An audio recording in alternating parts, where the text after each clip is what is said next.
what I'm trying to get at basically is,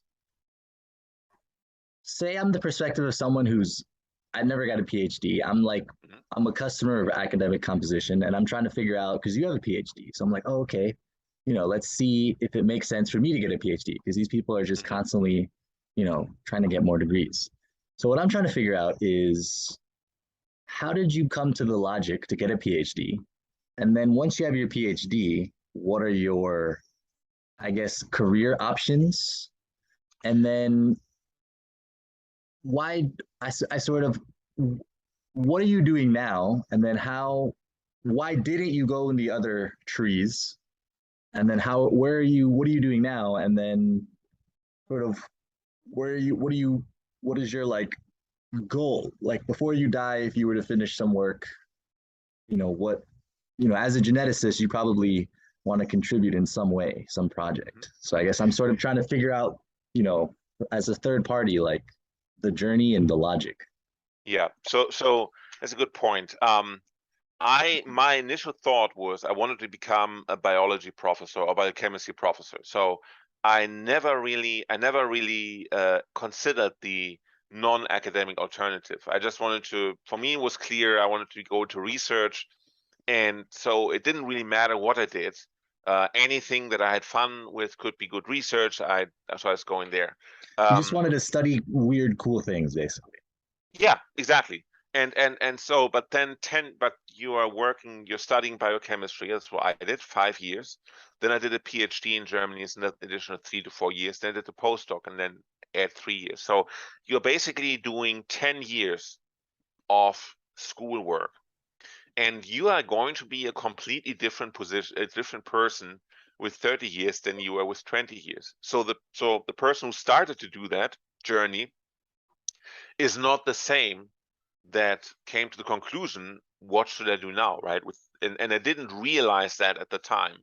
So um, it, any recommendation to people, that's something you should keep in mind. So I think um, so. What people should look at if they want to have a degree is, what will your next step be? Where do you see yourself working?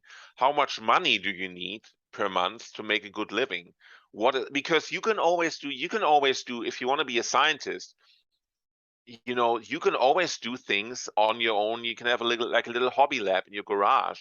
Nobody prevents you from that, right? Or if you want to become a Husserl scholar, nobody prevents you from buying all the books and studying on your own, right?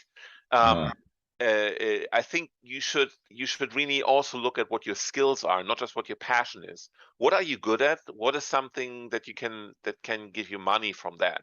And that is something that I didn't think about, and that's something that I have to think about more now. So what my personally for the future, I probably try to expand my freelancing work a little bit more, to branch into other areas like video editing, for example, or copywriting, something like that. mhm. So, and maybe I can help people that are working in science, and then I would be able to help them. For example, a freelance microscopist, that would be really great if I can just go to join a lab for 2 weeks and help them with some microscopy part of their project, because many labs don't have that expertise on hand, and they don't really need to have someone with that expertise.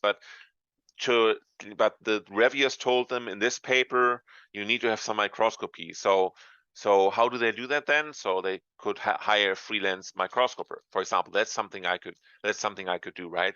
So basically, that's things I'm looking at, those are things I'm seeing myself at. I think freelancing, attending more to freelancing than going back to corporate America, or to the corporate world, whether it's academia or um, or like a for-profit corporations. Um, it's just a different. Maybe it's just not my. Maybe it just can't function very well in the corporate world. But It nothing seems to be a wrong common theme with that with either. most of the people in academic composition. Yeah, yeah, Well, yeah. I mean, you are free. You can do your own thing, and it's that that is freedom. worth It's like more you than can't go additional back. money. It's like once you're free, it's like tough to go back to the corporate world, I suppose.